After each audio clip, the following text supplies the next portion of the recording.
Hello everyone, कैसे हैं आप। आज हम रीडिंग अभियान सप्ताह 3 की सभी वर्कशीट हल करेंगे। बच्चों, आपको मालूम है सप्ताह 3 में आपकी वर्कशीट 12, 13, 14, 15, 16, 17 आई थी। तो हम इन्हें एक एक करके इस वीडियो में हल करेंगे। आज हम SCERT की तरफ से दी जाने वाली रीडिंग अभियान हिंदी की कार्यपत्रक संख्या 12 हल करेंगे, जो कि 31 जनवरी 2022 की है। बच्चों, यह कार्यपत्रक कक्षा 4 के बच्चों के लिए है। इस कार्यपत्रक की विषय थीम है अपनी खूबी पहचानो और यह सप्ताह 3 की वर्कशीट है। तो चलिए वर्कशीट हल करते हैं। नमस्ते प्यारे बच्चों, आशा करते हैं कि आप सभी स्वस्थ और खुश होंगे। कहानियाँ बच्चों की कल्पना शक्ति का विकास करती हैं और सोचने समझने व समस्याओं को हल करने की क्षमता भी बढ़ाती हैं। आइए नीचे दी गई चित्रात्मक कहानी को देखते हुए पढ़ते हैं। तो बच्चों, यहाँ पर एक चित्रात्मक कहानी दी गई है। चलिए उसे देखते हैं और पढ़ते हैं। बहुत दूर एक पेड़ पर एक कौवा रहता था। उसे अपनी आवाज़ बिल्कुल पसंद नहीं थी। एक दिन अचानक उसे कोयल की आवाज़ सुनाई दी। उसने निश्चय किया कि वह कोयल से गाना सीखेगा। उसने पूछा, क्या आप मुझे गाना सिखाएंगी? कोयल के बार बार कूहू कूहू सिखाने पर भी कौवा काँव काँव ही करता रहा। तुम्हें गाना सिखाना मेरे बस की बात नहीं, यह कहकर कोयल चली गई। उसने सोचा, क्यों ना मैं मोर की तरह नाच गाना सीख लूं। फिर मोर ने अपने पंख फैलाए, पांव थिरकाए और नाच कर दिखाया, परंतु कौवे से वह भी नहीं हुआ।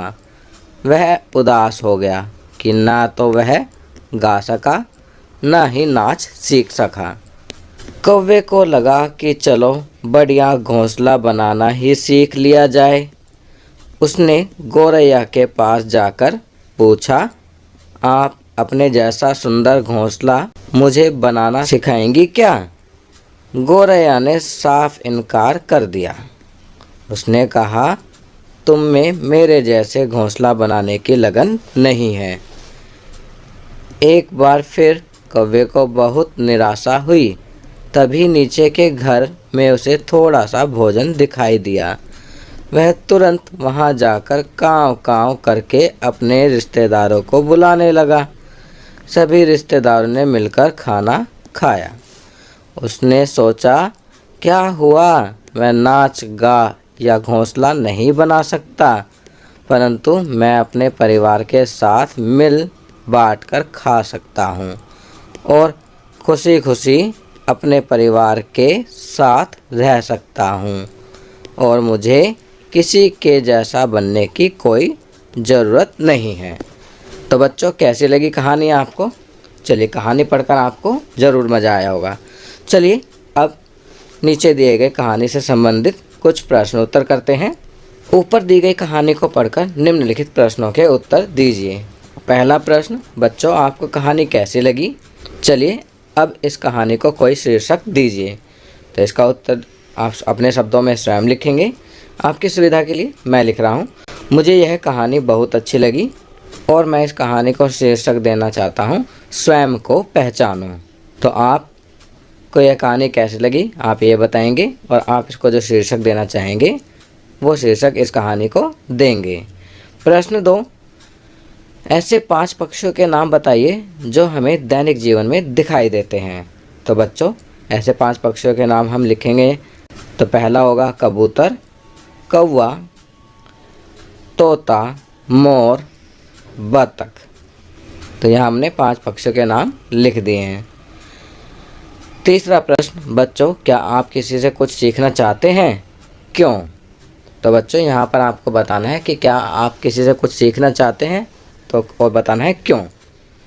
तो आपको इस प्रश्न का उत्तर स्वयं अपने शब्दों में लिखना है। आपकी सुविधा के लिए मैं यहाँ लिख रहा हूँ, हाँ मैं मेरे पिताजी से समय का पाबंद होना सीखना चाहता हूँ, क्योंकि वह समय के बहुत ही पाबंद हैं और एक सफल इंसान हैं। तो मैं भी उन्हीं की तरह समय का पाबंद बनना चाहता हूँ और सफल इंसान बनना चाहता हूँ। चलिए नेक्स्ट वर्कशीट सॉल्व करते हैं। आज हम SCERT की तरफ से दी जाने वाली रीडिंग कैंपेन न्यूमरेसी गणित की वर्कशीट नंबर 13 हल करेंगे, जो कि क्लास 4 के लिए है और 1 फरवरी 2022 की है। बच्चों, वर्कशीट की थीम है फैमिली। यह वर्कशीट वीक 3 की है। यहाँ आप अपना नाम लिखेंगे और यहाँ पर अपने अध्यापक का नाम लिखेंगे। तो चलिए वर्कशीट हल करते हैं। चित्र पहेली। दिए गए चित्रों को एक जैसा बनाने की कोशिश की गई थी, परंतु बनाते समय चित्र 2 में कुछ गलतियां हो गई हैं। आप किन्हीं 4 गलतियों को ढूंढकर अपने अध्यापक अध्यापिका के साथ साझा कीजिए। तो बच्चों, आप यहाँ नीचे चित्र देख सकते हैं। यह चित्र 1 है और यह चित्र 2 है। यहाँ पर कहा गया चित्र 1 को बनाने के बाद जब चित्र 2 को बनाया गया तो चित्र 2 में कुछ गलतियाँ हो गई। तो आपको कोई भी 4 गलतियाँ ढूंढनी हैं। आपकी सुविधा के लिए मैंने यहाँ पर 4 से ज़्यादा 6 गलतियाँ ढूंढी हैं। चलिए इन गलतियों को देखते हैं। चित्र 2 में जो पहली गलती है वो ये, यहाँ पर 1 2 3 और यहाँ पर जो कुल 6 आयताकार पट्टियाँ बनी हैं, 2 3 4 5 6। पहली गलती तो ये हो गई। दूसरी गलती है यहाँ ये वाली, आप देख सकते हैं 1 2 यहाँ पर नहीं बनाया गया है, जबकि चित्र 1 में 1 2 और ये तीसरा भी इस तरह से सेमी सर्कल बनाया गया है। तो 2 गलतियाँ हो गई। तीसरी गलती है यहाँ पर कोई पौधा नहीं है, जबकि चित्र 1 में यहाँ पौधा या घास है। चौथी गलती है यहाँ आप देख सकते हैं एक छोटा सा सर्कल होना चाहिए था, जो कि चित्र 1 में है परंतु चित्र 2 में नहीं है। पांचवी गलती है यहाँ दरवाजे को आप देख सकते हैं किस तरह से रेक्टेंगल आयताकार है, जबकि यहाँ दरवाजे में कर्व दिया गया है। छठी गलती है यहाँ इस जाली में बॉक्स नहीं बने हैं, वर्गाकार बॉक्स बने होने चाहिए थे, जो कि चित्र 1 में बने हैं। तो यहाँ हमने कुल 6 गलतियों को ढूंढ लिया है। आप किन्हीं 4 गलतियों पर इस प्रकार सर्कल या उनका पता लगा सकते हैं। चलिए आगे बढ़ते हैं। घर का पता। आर्यन और प्रेरणा घर के बाहर बैठे हुए थे, तभी डाकिया अंकल आए। चश्मा घर पर बोलने के कारण वे चिट्ठियों पर लिखे घर के नंबरों को पढ़ नहीं पा रहे थे। आर्यन और प्रेरणा ने उनकी मदद करने की सोची। आर्यन चिट्ठी पर लिखे घर के नंबर पढ़ नहीं पाया। प्रेरणा ने उसकी मदद करने के लिए संख्या को खोलकर कुछ इस प्रकार लिखा। आर्यन ने फिर आसानी से संख्या को पढ़ लिया और डाकिया अंकल को बता दिया, जैसे 172। क्या आप भी बाकी बचे हुए घरों के नंबरों को खोलकर लिख सकते हैं? साथ ही उन्हें पढ़िए और अपनी पुस्तिका में लिखिए। तो बच्चों यहाँ संख्या लिखिए 172, इसे खोल के लिखा गया है। पहले 100, 7 ये 70 और ये 2 यहाँ पर 2 हो गया। ये वाला 2 इकाई का हो गया, ये दहाई का हो गया और ये सैकड़े का हो गया। तो यहाँ 170 जमा 2 172 लिखा हुआ है। तो संख्या को खोलकर लिखने के बाद उसे शब्दों में भी लिखा गया है। चलिए अब नीचे दी गई कुछ संख्याओं को खोलकर लिखते हैं और फिर उन्हें शब्दों में लिखते हैं। पहली संख्या है 459, इसे खोलकर लिखेंगे। यहाँ हम लिखेंगे 400, यहाँ 50 और यहाँ 9। इसी प्रकार यहाँ पर अब इसे शब्दों में लिखेंगे 459। दूसरी संख्या 777, तो यहाँ पर हम 700, यहाँ 70 और यहाँ 7। अब इसे शब्दों में लिखेंगे 777। इसी प्रकार यहाँ 520 दिया हुआ है, इसे खोलकर लिखेंगे। यहाँ 500, यहाँ 20, तो यहाँ पर कुछ नहीं आएगा, तो यहाँ हमने 520 लिख दिया है। इसी प्रकार अगली संख्या 612, खोलकर लिखेंगे 610 जमा 2, तो 612। अब इसे शब्दों में लिखेंगे 612। नेक्स्ट संख्या है 848। इसे खोलकर लिखेंगे तो यहाँ लिखेंगे 800,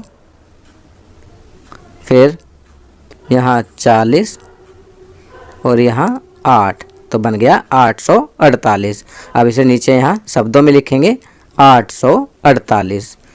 नेक्स्ट संख्या 963। तो यहाँ पर हम इसे खोलकर लिखेंगे तो यहाँ लिखेंगे 900, यहाँ 60 और यहाँ 3, तो ये हो गया 963। तो यहाँ हमने अब इसे शब्दों में भी लिखेंगे 963। तो बच्चों यहाँ हमने संख्याओं को खोलकर लिखा है और उन्हें शब्दों में भी लिख दिया है। अब यहाँ लिखा है बच्चों आप भी अपने आसपास देखिए और संख्याएं ढूंढने का प्रयास कीजिए। यदि आप घर पर हैं तो ये संख्याएं कैलेंडर, वस्तुओं की मूल्य पर्ची, समाचार पत्र, किताबों आदि पर छपी या लिखी हो सकती हैं। अब ऐसी किन्हीं 5 संख्याओं जो 100 से बड़ी हो और 1000 से छोटी हो को अपनी पुस्तिका में लिखिए। तो आपको अपनी कॉपी में 5 संख्याएं लिखनी हैं। इसी प्रकार फिर उन्हें खोलकर लिखना है और शब्दों में भी लिखना है, पर वे संख्याएं 100 से बड़ी और 1000 से छोटी होनी चाहिए। इन संख्याओं को भी खोलिए तथा शब्दों हिंदी या अंग्रेजी में लिखिए। तो आपको उन संख्याओं को खोलकर लिखना है, फिर उन्हें हिंदी या अंग्रेजी में शब्दों में भी लिखना है।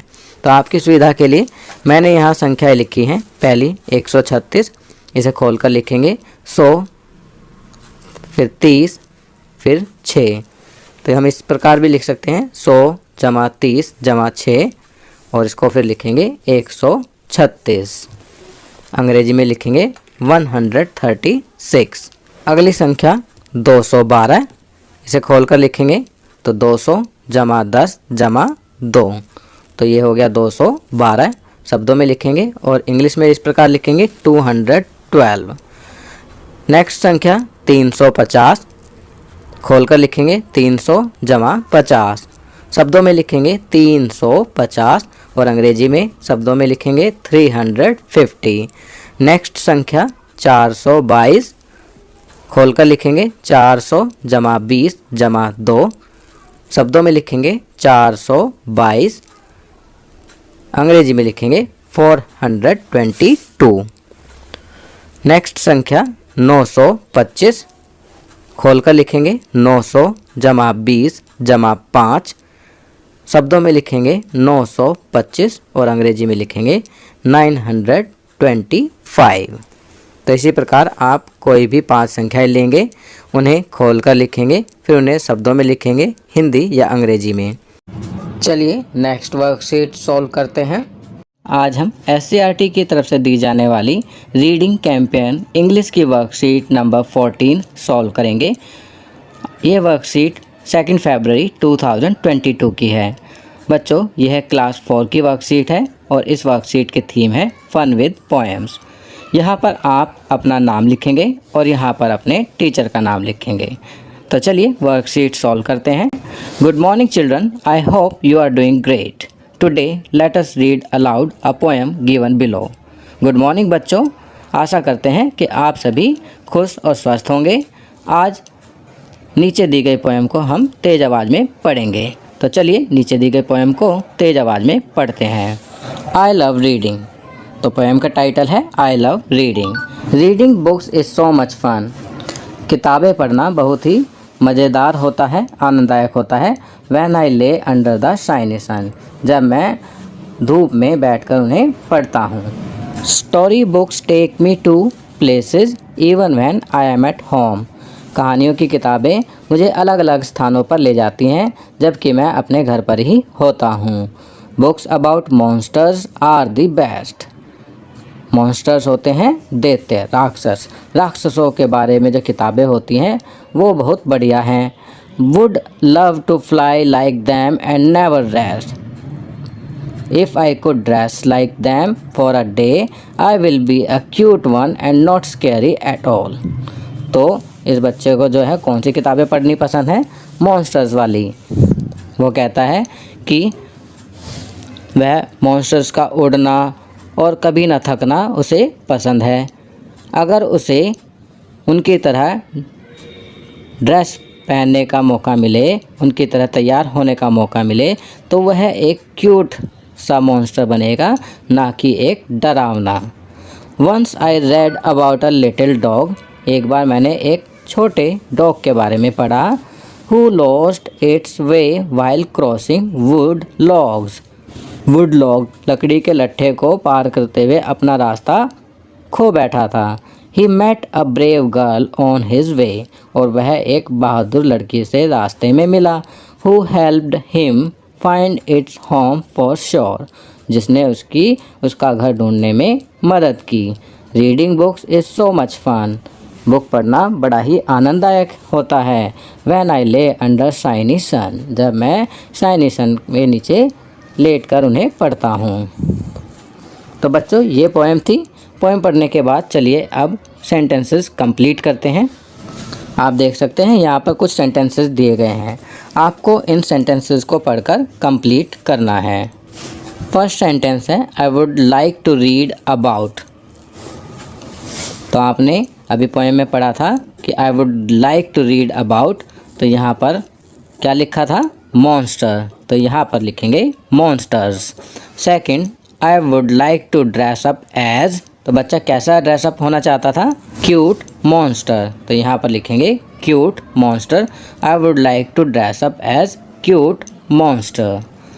Third, in my free time I like to, तो यहाँ लिखेंगे रीड स्टोरी बुक्स। अपने खाली समय में मुझे स्टोरी बुक्स पढ़ना पसंद है।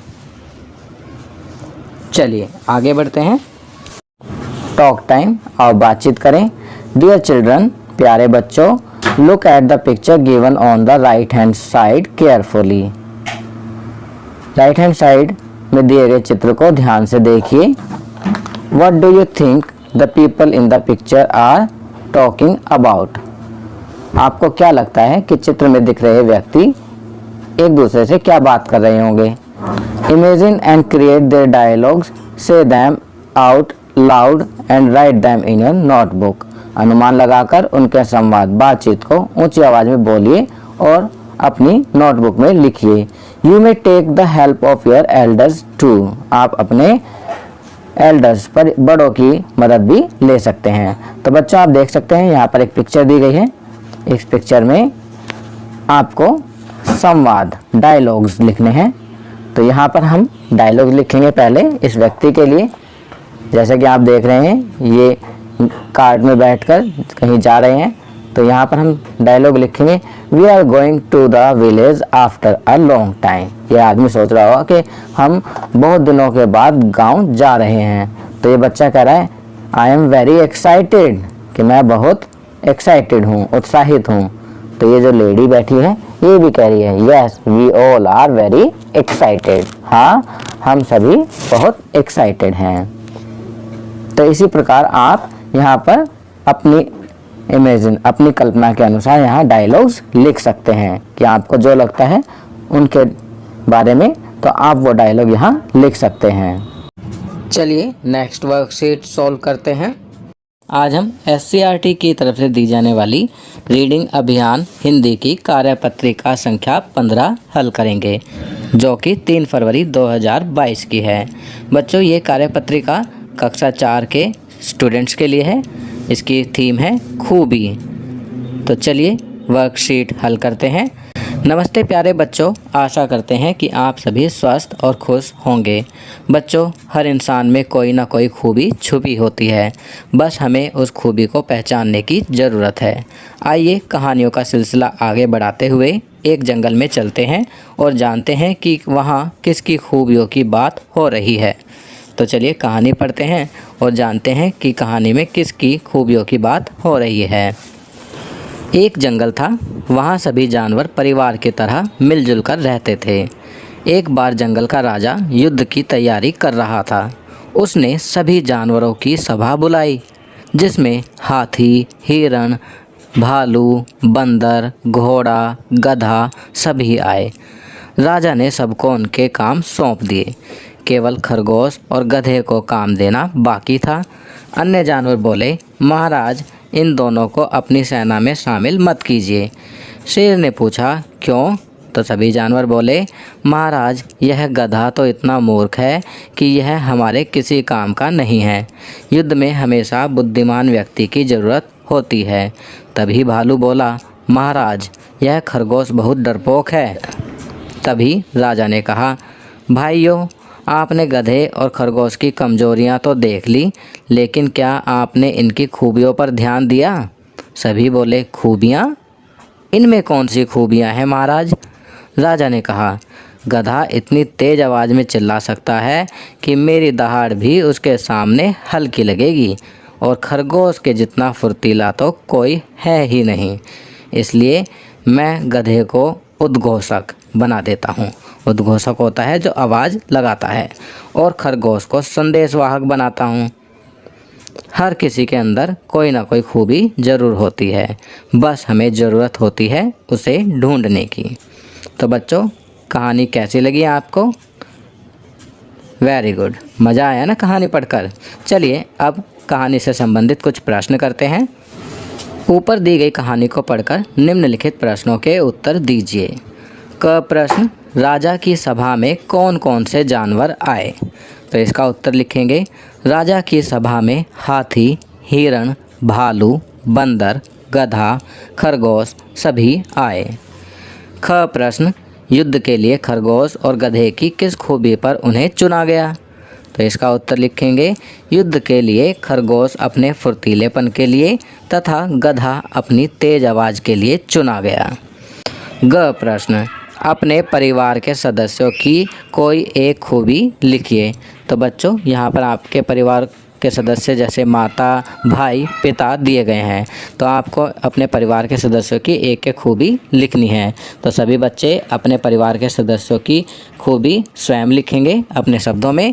आपकी सुविधा के लिए मैंने यहाँ अपने परिवार के सदस्यों की खूबी इस प्रकार लिखी है।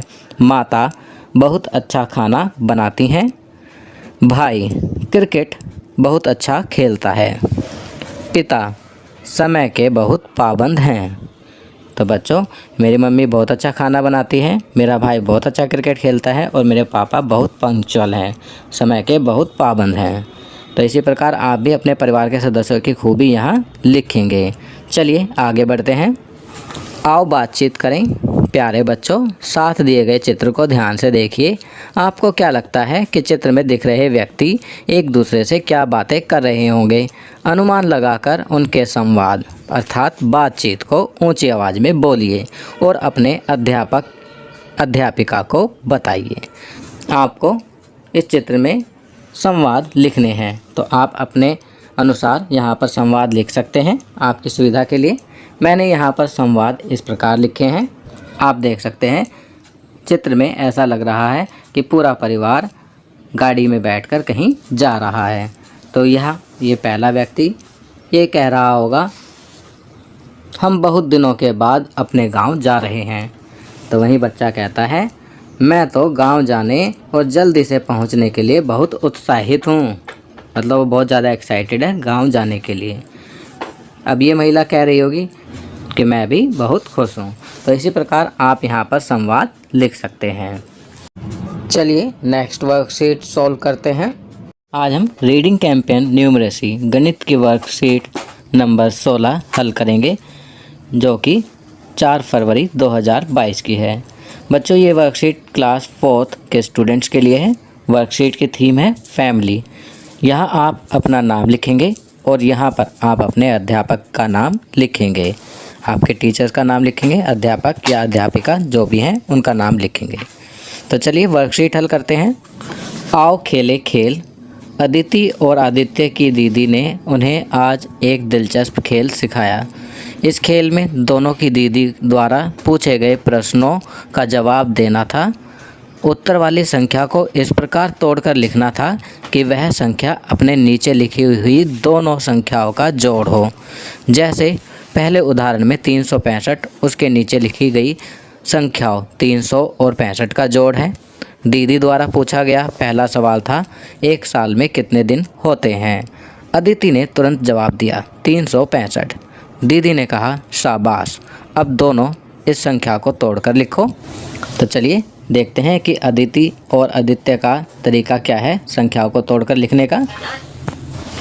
पहले अदिति का तरीका देखते हैं बच्चों। यहाँ पर 365 को तोड़ा गया है 300 और 65 में, फिर 300 को तोड़ा गया है 100 और 200 में, और 65 को 60 और 65 में।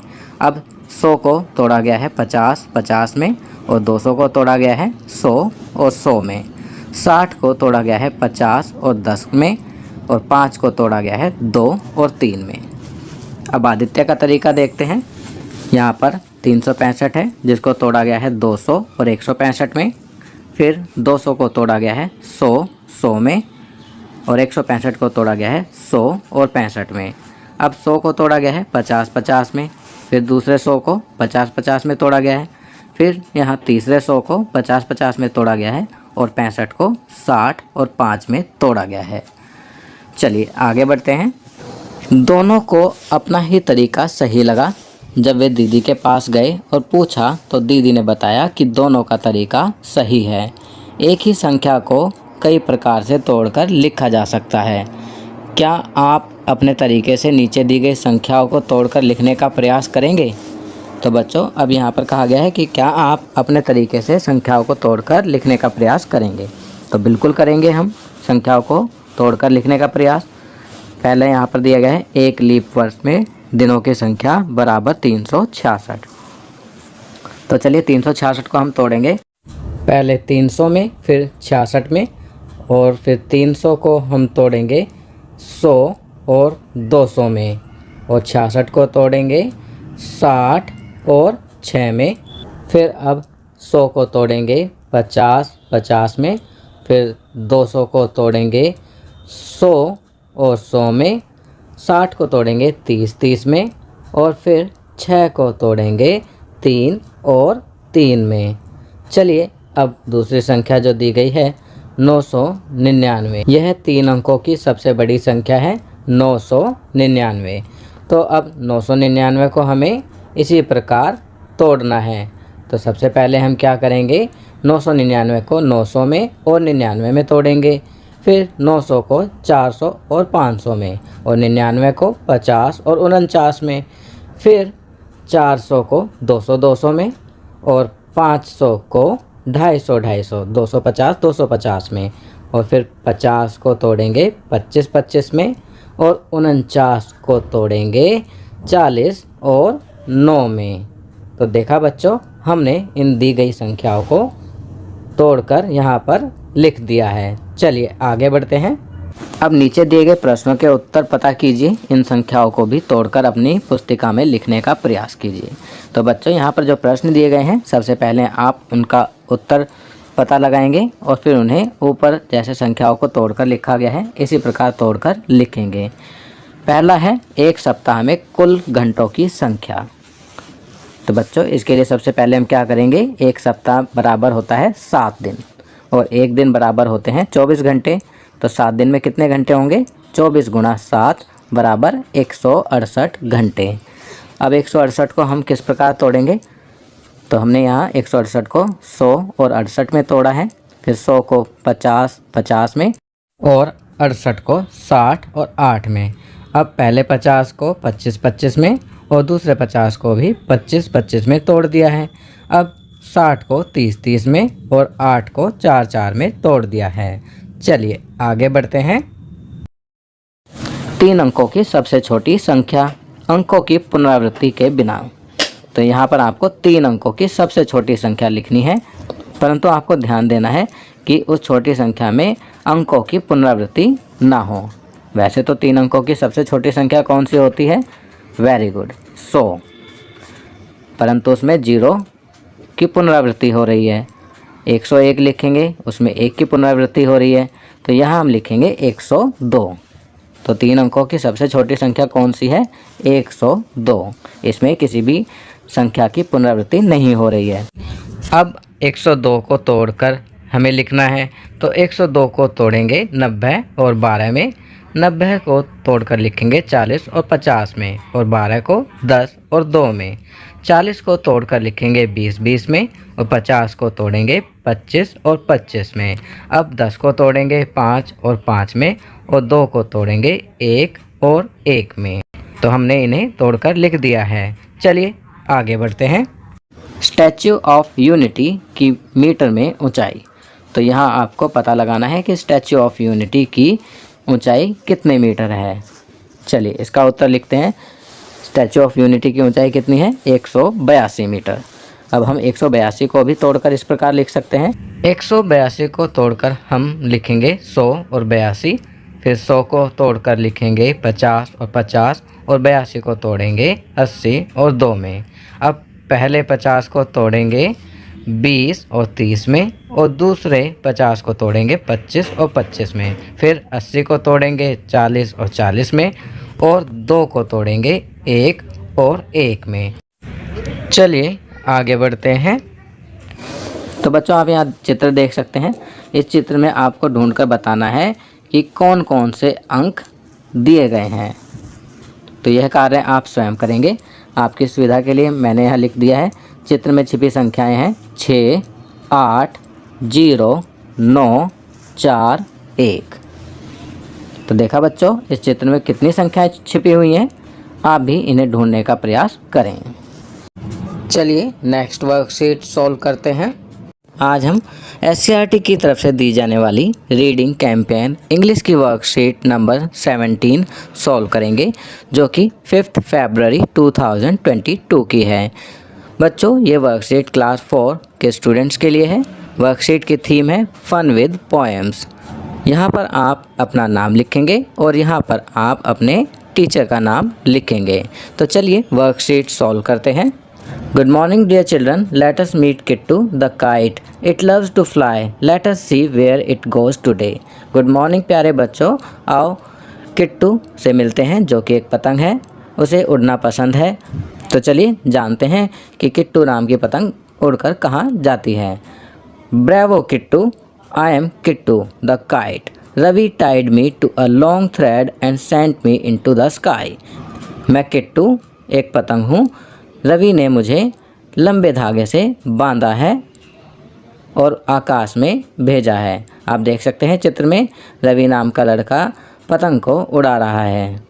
Up and up I went, ऊंची और ऊंची मैं गई। Up and up I went, ऊंची और ऊंची मैं गई। आई वॉज सो हैप्पी, मैं बहुत खुश थी। I wagged my long tail to say hello to Ravi, मैंने अपनी लंबी पूंछ को इधर उधर लहराया रवि को हेलो कहने के लिए। वैग्ड होता है हिलाना। आपने डॉग्स टेल देखी होगी, जैसे डॉग अपने मालिक को देखकर अपनी पूंछ को हिलाता है। इसी तरह से आपने पतंग को देखा होगा, पतंग के नीचे जो पूंछ बंधी होती है वो स्काई में हिलती है। तो वैग्ड होता है हिलाना। I asked the birds if I could go higher, मैंने पक्षियों से पूछा कि क्या मैं ऊंची जा सकती हूँ। यस यस दे सेड, उन्होंने कहा हाँ हाँ जा सकती हो। So up and up I went, इसलिए मैं ऊंची और ऊंची गई। I asked the cloud if I could go higher, मैंने बादलों से पूछा कि क्या मैं ऊंची जा सकती हूँ। यस यस दे सेड, उन्होंने कहा हाँ हाँ। So up and up I went, इसलिए मैं और ऊंची गई। चलिए आगे बढ़ते हैं। I asked the moon if I could go higher, मैंने मून चांद से पूछा कि क्या मैं और ऊंची जा सकती हूँ। यस यस इट सेड, उसने कहा हाँ हाँ। So up and up I went, इसलिए मैं ऊंची और ऊंची गई। I reached the sky, I asked the sky if I could go higher. No no it said, sky is the limit, मैंने स्काई से पूछा, आसमान से पूछा कि क्या मैं और ऊपर जा सकती हूँ। तो उसने कहा नहीं नहीं, स्काई तो लिमिट होती है, sky is the limit. Will you be my friend, I asked the sky, क्या तुम मेरे दोस्त बनोगे, मैंने स्काई आसमान से पूछा। यस यस इट सेड, उसने कहा हाँ हाँ। Come back tomorrow and we shall play, कल आना और हम खेलेंगे। I took a big dive, down and down I went, down and down I went। मैंने एक नीचे की तरफ गोता लगाया और नीचे मैं गई, और नीचे मैं गई। Ravi took me in his arms, Ravi ने मुझे अपनी आर्म्स में पकड़ लिया। And we went home happily, और हम घर चले गए खुशी खुशी। तो बच्चों, कैसी लगी पोएम आपको? मज़ा आया? Very good. चलिए अब पोएम से रिलेटेड कुछ क्वेश्चंस करते हैं। Whom do you think the kite will meet next? आपको क्या लगता है कि काइट नेक्स्ट किससे मिलेगी? तो यहाँ आंसर लिखेंगे, I think the kite will meet the sky next। Next question, How would Ravi and other things look from the sky? Draw your answer. तो आपको बताना है कि आसमान से रवि और बाकी चीज़ें कैसी लगेंगी। आपको अपना आंसर ड्रॉ करके बताना है। तो बच्चों, आप एक ड्राइंग करेंगे जिसमें आप आसमान से नीचे का दृश्य बनाएंगे। तो यह कार्य आप स्वयं करेंगे। आपकी सुविधा के लिए मैंने यहाँ पिक बना दी है कि आसमान से नीचे धरती का व्यू कैसा आता है। Next question, if you could fly like a kite where would you go? अगर आप पतंग की तरह उड़ सकते तो आप कहाँ जाते? तो बताइए बच्चों, अगर आप भी पतंग की तरह उड़ सकते तो आप कहाँ जाते? इसका आंसर सभी बच्चे अपने शब्दों में लिखेंगे। आपकी सुविधा के लिए मैं यहाँ लिख रहा हूँ, if I could fly like a kite I would go to the forest. अगर मैं पतंग की तरह उड़ सकता तो मैं जंगल में जाता। आप यहाँ पर मून लिख सकते हैं, आप स्काई लिख सकते हैं, आप प्लैनेट्स भी लिख सकते हैं। इस तरह भी आप अपना आंसर लिख सकते हैं, if I could fly like a kite I would go to planets. मैं अलग अलग ग्रहों पर जाता, ठीक है, इस तरह से। या if I could fly like a kite I would go to Jupiter. Jupiter ग्रह है एक, मैं वहाँ जुपिटर ग्रह पर जाता। तो आपके मन में जो आए आप वो यहाँ लिख सकते हैं। तो बच्चों, ये वर्कशीट यहाँ कंप्लीट होती है। अगर ये वीडियो आपको अच्छी लगी तो इसे लाइक एंड शेयर ज़रूर करें। अन्य विषयों पर बने हमारे लेटेस्ट वीडियोस को देखने के लिए चैनल को सब्सक्राइब करना ना भूलें और देखते रहिए हमारा channel knowledge kingdom. Thank you.